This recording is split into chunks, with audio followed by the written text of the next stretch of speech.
오늘 말씀의 제목을 복받는 자리라고 제목을 정했습니다. 저는 개인적으로 신앙생활을 해오면서 특히 목회를 하면서 이 복이라는 개념에 대해서 어떤 좀 비판적인 시각을 많이 갖고 있었던 사람 중에 하나입니다. 세상에서 말하는 그런 생각들을 많이 했었죠. 하지만 목회를 해오면서 성경을 보면서 조금씩 이것이 한 편향된 생각이라고 하는 사실을 알게 되고 또 말씀 안에서 그것을 깨닫게 되면서 복이라고 하는 것이 왜 우리의 삶에 있어서 우리 신앙에 있어서 중요한 것인가 라고 하는 그런 묵상들을 많이 하게 되었습니다. 저 혹시 여러분들 누군가에게 이런 표현을 한번 들어본 적이 있을지도 모르겠습니다. 저 사람은 하나님한테 복받은 사람이야. 이런 말씀 한번 들어본 적 있습니까? 여러분 이런 꼭 표현들을 꼭 들으시길 바랍니다. 누가 봐도 저 사람은 하나님한테 복받은 사람이야. 이런 칭찬을 당연히 받아야 합니다. 자, 그런데요, 이 복받은 사람이라고 말을 할 때 우리에게 떠오르는 그런 표현 생각이 있습니다. 복하면 여러분들은 어떻게 생각이 드십니까? 어떤 생각이 원하시죠? 복하면 우리가 넓은 의미보다는 좁은 의미로 어떤 부자라고 하는 그런 제한된 표현을 생각을 하고 합니다. 왜 이럴까? 성경에서 말하는 복은 어떤 것이기에 어떤 것인지를 모르지만 그러나 나는 왜 사람들에게 복에 대한 이야기를 듣고 나눌 때 내 머릿속에서 스치는 복에 대한 개념은 왜 물질과 관련되고 현실적인 것과 관련될까라고 하는 사실입니다. 그리고 우리는 복이라고 하는 말을 많이 쓰고 있고 또 새해가 되면 설날이 되면 새해에는 복 받으라고 복 많이 받으라고 이런 덕담도 이게 주고받게 되는데 과연 복이란 게 뭘까라고 하는 것이죠. 이 복이라고 하는 말은 얼마 전에 생긴 말이 아니라 오래전부터 우리 한민족이 사용한 말입니다. 한자에서 나온 것이지만 계속해서 사용해오는 말이죠. 잠깐 동안 만들어낸 것이 아닙니다. 그렇다면 이미 복이라고 하는 단어는 성경을 접하기 전에 우리는 이미 알고 있습니다. 성경과 상관없이 우리는 복이라고 하는 단어를 개념을 알고 있고요. 두 번째는 성경적인 의미는 아니지만 우리 민족이 수천 년 동안 문화적인 면에서 특히 유물선이라고 하는 어떤 민족 종교적인 면에서 바로 그 영향을 받고 왔기 때문에 우리가 성경적인 모습보다는 그 뿌리에서 찾을 수 없고 이런 우리 문화나 전통이라고 하는 부분에서 우리는 그 복이라고 하는 단어를 생각하게 되죠. 세 번째는 이 복이라고 하는 것이 어떤 내세적인 것보다는 어떤 현실적인 것에, 현세적인 것에 아주 국한되는 이런 의미를 우리가 갖고 있게 되어 있습니다. 여러분도 얼마나 현실적에서 복을 바라시는지 한번 생각해 보셨으면 좋겠습니다. 과연 우리가 얼마나 복을 원하는지, 우리가 얼마나 복을 바라는지. 우리가 얼마나 복을 바라면요, 효자손으로 등을 긁을 때도 뭐라고 하죠? 복복 긁죠. 아내가 남편에게 바가지 긁을 때도 복복하고, 물론 박박이지만 복복하고 있습니다. 생활 속에서 굉장히 많은 부분에서 우리는 복을 원하고요. 복을 받고 싶어하고 복으로 살고 싶어합니다. 그런데 여러분 어떤 사람이 제일 복을 받은 사람이라고 하냐면 오복을 받은 사람을 복받은 사람이라고 말합니다.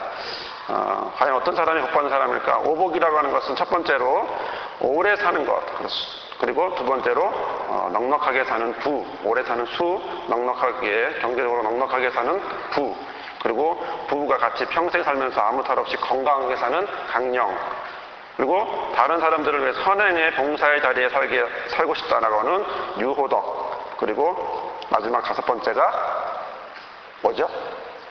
마지막 다섯 번째가 모든 소원을 이룬 뒤에 자기의 보금자리에서 일생을 편안하게 마감하는 일생을 끝낸다라고 하는 고종명이라고 하는 의미를 갖고 있습니다. 여러분 오복 중에 치아가 건강하다 이건 오복이 아닙니다. 혹시 여러분 오복 중에 치아가 건강한 게 오복 중에 하나야 이거 아니고요.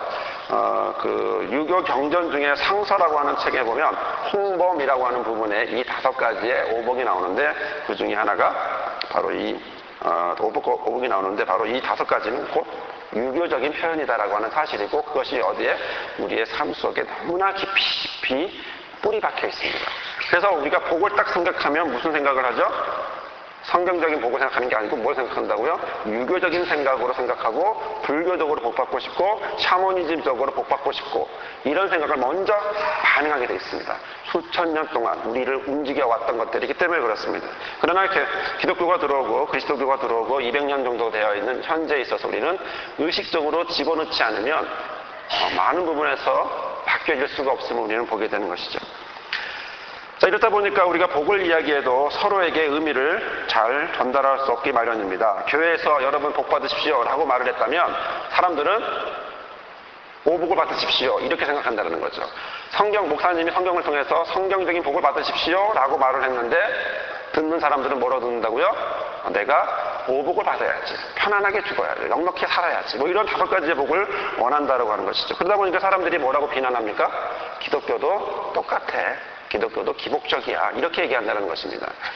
오해해서 나온 말이죠. 잘 몰라서 하는 얘기죠. 성경에서 말하는 복을 우리가 잘 알고 있다면 실제로 그것은 잘못된, 특히 사람들이 무지하기 때문에 전통적인 생각 안에서 오래전 한국적인 복 개념 때문에 바로 성경의 복 개념을 잘못 오용하고 있고 제한하고 있다고 하는 사실입니다. 전통적인 복 개념과 너무나 다르고요. 전통적으로는 현실적이고 물질적인 데 비해서, 현세적인 데 비해서 성경은 그 폭이 굉장히 넓고 크고 깊습니다. 성경이 말하는 복은 어디까지냐? 요한 3서 1장 2절에 보면 사랑하는 자여 내 영혼은 혈등같이 내가 범사를 혈되고 강건하기를 내가 강구하노라 이렇게 말합니다. 현실적인 것만 얘기하는 것이 아니고요. 영혼까지 바로 복에 대한 생각을 하고 있습니다. 영혼이 잘 되지 않으면 반대로 복받은 것이 아니다 라고 이야기하는 것입니다. 자, 그런 점에서 보면 오늘 우리가 보는 성경에서 말하는 복이 무엇인지 또 살펴보고 알아보고 또 은혜 받고 그래서 복을 받는 그런 복이 있는 그런 저와 여러분이 되기를 바랍니다. 아멘. 첫째로 복이라는 것은 가만히 있지 않습니다. 복이라는 것은요, 이쪽에서 저쪽으로 갑니다. 성경적인 표현입니다. 성경적인 표현은 복은 가만히 있지 않습니다. 이것은 이쪽에서 주고 저쪽에서는 받는다라는 의미죠. 누가 주겠습니까? 하나님이 주시죠. 하나님은 복을 주고 사람은 복을 받고 이 순서가 있습니다. 하나님이 복을 주시고 또한 하나님 주셨던 그 복을 사람이나 또는 피조물이 받게 되는 것이죠. 창세기 1장 22절을 한번 여러분 같이 보시도록 할까요? 창세기 1장 22절의 말씀을 보시면 하나님이 자연을 창조하시고 나서 5일째 날 처음으로 복이라고 하는 단어를 사용하시는데 읽겠습니다. 시작. 하나님이 그들에게 복을 주어 가라사대 생육하고 번성하여 여러 바닷물에 충만하라 새들도 땅에 번성하라 하시니라. 자, 복을 주어 그리고 여섯째 날, 그 다음 날인 여섯째 날에 사람을 창조하시고 나서 역시 복을 주시면서 말씀합니다. 28절 시작. 하나님이 그들에게 복을 주시며 그들에게 이르시되 생육하고 번성하여 땅에 충만하라 땅을 정복하라 바다의 고기와 공중의 새와 땅에 움직이는 모든 생물을 다스리라 하시니라.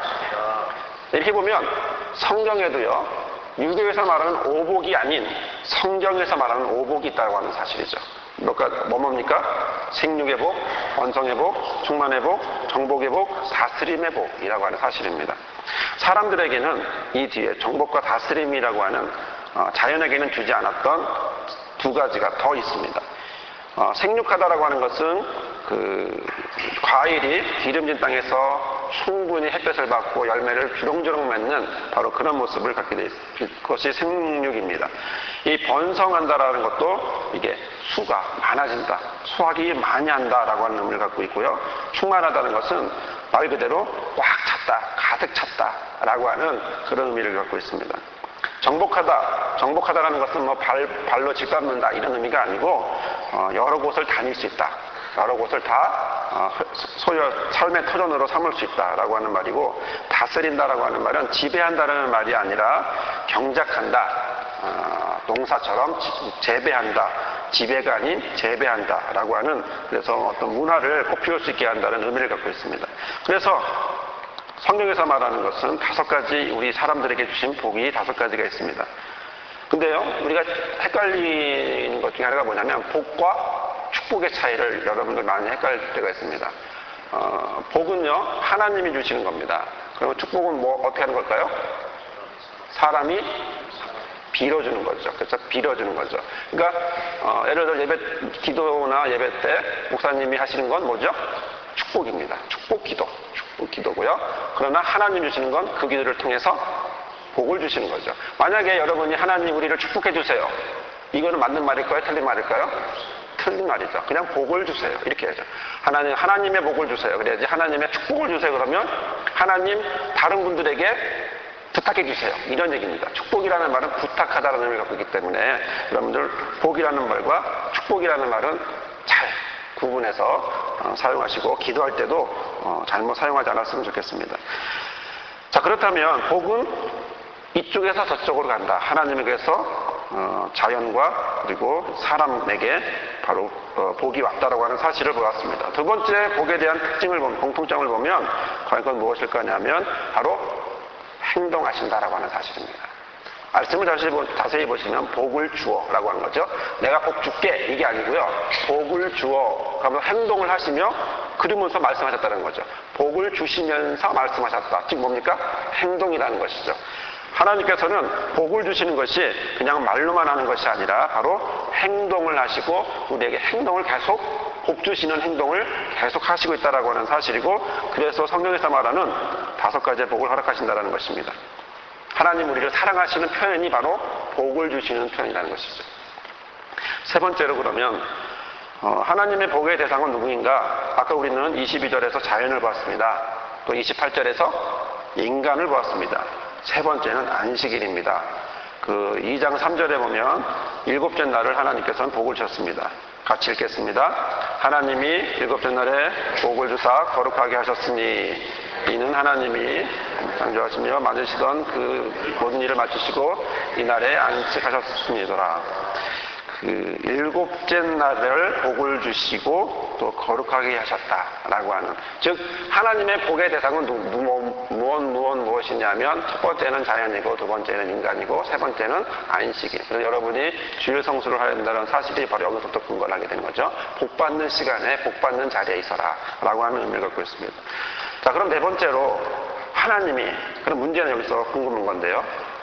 하나님이 왜 우리에게 복을 주실까? 하나님이 왜 우리에게 복을 주실까? 우리가 뭘 했길래, 어떻게 했길래, 어떤 의미로, 어떤 이유로 우리에게 주실까라고 하는 사실입니다. 여러분, 오늘 우리가 읽었던 본문의 말씀을 자세히 보시면 마치 창세기 1장부터 4장까지의 내용을 정리한 것 같습니다. 그러니까 1장부터 4장까지 얘기를 쭉 하고 딱 얘기 딱 끝나고 5장에서 딱 한마디로 두 문장으로 딱 1절과 2절로 딱 정리해서 이야기합니다. 특히 우리는 2절을 보려고 하는데 2절 함께 읽겠습니다. 5장 2절 남자와 여자를 창조하셨고 그들이 창조하신 날에 하나님이 그들에게 복을 주시고 그들의 이름을 사람이라 해주셨더라. 아멘. 자, 본문을 보면 방금 한 질문, 인간이 무엇을 하였기에 복을 주셨는지 우리는 알 수 없습니다. 본문을 아무리 떨어지게 봐도 무엇을 했는지 우리는 알 수가 없습니다. 무엇인가가 있었을 것 같은데 그 사이에 하나님이 남자와 여자를 창조하셨고 또 그들을 창조하신 날에 무슨 사건이 있을 것 같은데 복을 주셨단 말이죠.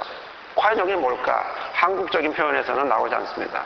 그리고 그 원어를 봐도 그 내용은 나오지 않습니다. 그러나 그 말, 이 복이라고 하는 말, 이 복이라고 하는 말이 어디서 나왔는지 그 복이라고 하는 말의 의미를 보면 그 사이에 무엇이 있었는지를 볼 수가 있습니다. 그것은 히브리 말로 복이라는 말은 바라크. 이 바라크라고 하는 말은 뭐냐면 무릎을 꿇는다라고 하는 말에서 나왔습니다. 즉 하나님 앞에 무릎을 꿇고 난 다음에 하나님 앞에 복종하고 영광을 돌렸더니 그 다음으로 무엇이 왔다? 복이 왔다라고 하는 의미죠. 그러니까 본문에서는 우리가 찾아보기는 힘들지만 그러나 원어적인 의미에서 찾아본다면 이 복이라고 하는 단어는 결과적으로 하나님 앞에 내가 무릎을 꿇었을 때 바로 하나님께서 주신다라고 하는 사실입니다. 그래서 성경을 찾아봤어요. 창세기에 있는, 많이는 못 찾아보고 성경에 있는 특히 창세기에 있는 몇 가지 복이라고 하는 단어들을 찾아봤습니다. 언제 하나님이 복을 주셨을까? 또 다른 복이라고 하는 말을 다른 말로 쓰지는 않았을까? 라고 이런 궁금함이 있어서 찾아봤습니다. 하지만 모두가 다 이 바라크, 특히 창세기에 나와 있는 단어들은 바라크라고 하는 단어를 사용했는데, 아브라함을 부르시고 약속하실 때 여러분 다 아시겠죠? 창세기 12장에 나와 있는 내가 너로 큰 민족을 이루고 내게 복을 주어 내 이름을 창대케 하리니라고 할 때도 그랬고, 12장 3절에 너를 축복하는 자에게는 내가 복을 내리고 너를 저주하는 자에게 내가 저주하리니라고 하는 말씀도 그랬고, 18장 18절에 보면 천하 만민은 그를 인하여 복을 받게 될 것이 아니냐, 계속 복을 주셨더라 복을 주셨더라. 그리고 24장 1절에 보면 아브라함이 나이 많아 늙었고 여호와께서 그의 범사에 복을 주셨더라 이렇게 말씀하셨는데, 이 복이 다 바라크예요. 바라크. 이 바라크라고 하는 단어를 사용했다라고 하는 사실입니다. 아브라함뿐만이 아니고 멜기세덱이 아브라함을 위해서 기도할 때도 뭐라고 기도했냐면, 그가 창세기 14장 19절에 보면 그가 아브라함에게 축복하여 가로되 기도해 준 거거든요. 천지의 주제시여 지극히 높으신 하나님이여 아브라함에게 복을 주옵소서. 여기도 바라크를 사용했다는 것이죠. 그 이외에도 아브라함이 기도할 때도 그랬고, 아브라함이 이삭을 약속할 때도, 아브라함에게 이삭을 약속하실 때도 복 준다 말씀하셨고, 이스마엘에게도 그랬고, 이삭과 야곱에게도 또 많은 사람들에게 말씀하실 때, 뒤에까지는 제가 찾아보지 못했지만 창세기 안에서 하나님이 말씀하시는 복의 개념은 바로 바라크라고 하는 단어를 계속해서 사용하셨다는 사실입니다. 그렇다면 이 사람과 하나님과의 관계에 무엇이 형성된다고 하는 겁니까? 무릎을 꿇는다라고 하는 것이 형성되지 않으면 바라크를 줄 수 없다라고 하는 사실이죠. 즉 많은 사람들이 하나님께서 노아나 아브라함이나 많은 사람들이 하나님 앞에 복을 받았는데, 복을 받을 때 그 중간에 무릎을 꿇는 행위가 없으면 하나님은 그들에게 복을 주지 않는다라고 하는 사실입니다. 언제 무릎을 꿇어야 할까요? 그러면 언제 무릎을 꿇어야 할까요? 또 어디서 무릎을 꿇어야 할까요? 그리고 이 무릎을 꿇는다라고 하는 것은 과연 무엇일까요? 우리는 이 무릎을 꿇는다라고 하는 것을 우리는 말씀 속에서, 예수님의 말씀 속에서 찾아볼 수 있는데, 그것은 요한복음 4장 23절에 있는 말씀입니다. 그것은 아버지께 참으로 예배하는 자들은 신령과 진정으로 예배할 때가 오나니 곧 잇따라 아버지께서는 이렇게 자기에게 예배하는 자들을 찾으시느니라. 곧 무릎을 꿇는다는 얘기는 예배한다라고 하는 의미입니다. 그냥 형식적으로 어떤 굴종을 한다는 얘기가 아니고, 하나님 앞에 예배하고 하나님을 바라보고, 그것도 그냥 바라보는 것이 아니라 신령과 진정으로 하나님 것으로 바라볼 때 바로 하나님께서는 무릎을 꿇는 그 모습을 보시고 우리에게 복으로 허락하신다는 사실이죠. 그럼 어디서 무릎을 꿇어야 할까요? 어디서 무릎을 꿇어야 할까요? 바로 여기서 무릎을 꿇어야 합니다. 여러분들이 살고 있는 그 자리, 여러분들이 삶을 살고 있는 그 자리, 여러분들이 가정, 직장, 사회, 학교 어디서나 바로 그 자리에서 여러분들은 무릎을 꿇어야 합니다. 저와 여러분들이 꿇어야 할 곳은 바로 여러분들이 있는 순간순간마다 있는 바로 그 자리에서 바로 무릎을 꿇어야 한다는 것이죠. 이것은 곧 삶을 드리는 것입니다. 내 모습을 통해서 하나님 앞에 삶을 드리는 것이죠. 로마서 12장 1절에 그러므로 형제들아 내가 하나님의 모든 자비하심을 너희에게 권하노니 너희 몸을 하나님 기뻐하시는 거룩한 산 제사로 드려라. 이것이 너희 드릴 영적 예배다 라고 말씀하셨기 때문에 그렇습니다. 삶을 통해서 계속해서 드려지는 예배가 되어야 한다는 사실입니다. 그럼 언제 무릎을 꿇어야 할까요? 그때마다 바로 지금 바로 이 순간 한다는 말씀입니다. 오늘 본문의 말씀은 창조된 날에 라고 말합니다. 이것은 바로 은혜 받은 날에, 구원받은 날에 라고 하는 말씀이죠. 고린도후서 5장 19절에 보면 이렇게 말합니다. 누구든지 그리스도 안에 있으면 새로운 피조물이다. 이전건 지나갔으니 보라 새 것이 되었도다. 바로 이날, 이때 무릎을 꿇는 것입니다. 여러분들이 아버지 앞에 나왔기 때문에 이 시간 무릎을 꿇고 있는 것입니다. 고린도후서 6장 2절에 이렇게 말합니다. 보라 지금은 은혜 받을 만한 때요, 지금은 구원의 날이다 라고 말씀하시는 바로 이때 우리는 고백하는 것입니다. 궁금한 점이 하나 있습니다. 왜 복은 창세기 1장에서 있다가 창세기 5장으로 와서의 말이 나왔을까? 그 사이에 2, 3, 4장은 과연 복이라는 단어가 없을까? 거기에는 복이라는 단어가 없습니다. 왜 없을까요? 왜 훌륭한 아담과 하와임에도 불구하고 가인과 아벨에 대한 이야기가 있는 그곳에는 왜 복이라고 하는 단어가 없을까요? 왜 그들에게 하나님은 복을 주지 않으셨을까요? 하나님이 천지를 창조하실 때는 복을 주셨는데, 그리고 5장에 갑자기 와서 복을 주시고, 그리고 9장으로 가서 12장으로 넘어가는데 2, 3, 4라고 하는 이곳에는 왜 복이라고 하는 단어가 없을까요? 그렇습니다. 그들도 무릎을 꿇었는데 어디에? 죄에. 마귀에게 무릎을 꿇었기 때문에 그렇습니다. 하나님에게 무릎을 꿇었다면 그들은 복을 받았습니다. 그러나 하나님에게 무릎을 꿇지 않고 누구에게? 아담과 하와는 뱀에게 무릎을 꿇었고, 또 죄송합니다. 가인은 바로 거짓말과 그리고 불순종과 또 살인이라고 하는 이런 죄에 무릎을 꿇었습니다. 즉 삶의 모습에서 그들은 하나님 앞에 무릎을 꿇지 않았기 때문에 그들에게 하나님은 복을 주지도 않았다라고 하는 사실입니다. 사랑하는 성도 여러분, 하나님의 복은 바로 하나님 앞에 무릎을 꿇었을 때 받습니다. 어디서 받습니까? 여기서 받습니다. 언제 받습니까? 지금 받습니다. 다른 때 받는 것도 아니에요. 내일 훗날 받는 것도 아닙니다. 지금 바로 이 자리에서 여기서 하나님을 바라볼 때 하나님께서 우리에게 복을 주시는 것입니다. 우리 창세기 5장 2절의 본문의 말씀을 다시 한번 보시면 여기에는 중요한 세 가지의 단어가 나옵니다. 그것은 남자와 여자를 창조하셨다고 할 때 창조, 그리고 복을 주셨다고 할 때 복, 그리고 세 번째 그들의 이름을 사람이라 일컬었더라 라고 하는 일컬음이라고 하는 세 가지의 중요한 단어가 나옵니다. 창조라고 하는 말도 우리는 다 알고 있고요. 그 다음에 없는 것을 있게 하셨기 때문에 창조. 두 번째, 복을 주셨다라고 하는 것도 방금까지 말씀드렸던 그런 바로 주 앞에 무릎을 꿇었을 때 주신 것이 복입니다. 그러면 일컬었다, 복 주신 다음에 뭐 하냐는 거죠. 복 주신 다음에 무엇이 있냐는 거죠. 결과가 뭐냐는 겁니다. 내가 왜 복을 받았느냐는 걸 지금까지 말씀드렸다면 복 받은 다음에 뭐가 되냐는 겁니다. 복 받은 다음엔 사람이 되는 것입니다. 복 받은 다음엔 그전엔 사람이라고 말할 수 없었는데 이제 하나님께서는 복 받은 그들을 향해서 이제 너희는 사람이다. 여러분 그런 말 많이 들으셨을 겁니다. 저게 사람이야. 그렇죠? 저게 사람의 탈을 썼지 저게 사람이야? 이런 비난을 많이 여러분들은 안 드셨겠지만 다른 분들한테 하는 그런 비난을 한번 들어보셨을 겁니다. 사람이라고 해서 다 사람이 아니죠. 그럼 하나님은 어떤 사람을 사람이라고 부르실까라는 것입니다. 간단합니다.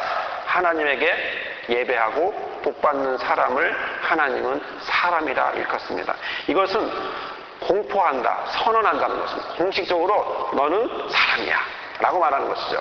하나님이 인간에게 주셨던 뛰어난 능력이 뭐냐면 이름 짓기입니다. 이름 짓기. 이름을 지었다는 것은 곧 무엇입니까? 그것이 나의 소유물이다 라고 하는 내가 그 안에 영향력이 있음을 이야기하는 것입니다. 그렇다면 하나님께서 사람에게 너는 사람이야 라고 말했다면 또 무엇을 의미하는 겁니까?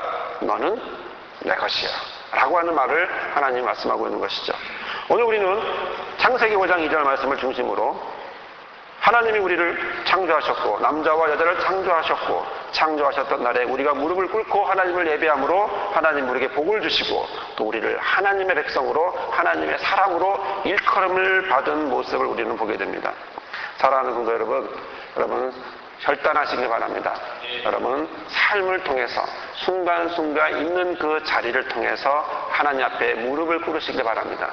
여러분이 있는 그 자리, 여러분들이 가는 그곳, 바로 그곳에서 여러분들은 무릎을 꿇고 하나님 앞에 예배하시길 바랍니다. 이제 추석이니까 많은 사람들을 만나게 될 것입니다. 그동안 만나지 못했던 사람들을 만나게 되겠죠. 바로 그곳은 여러분들이 복받는 자리가 되어야 합니다.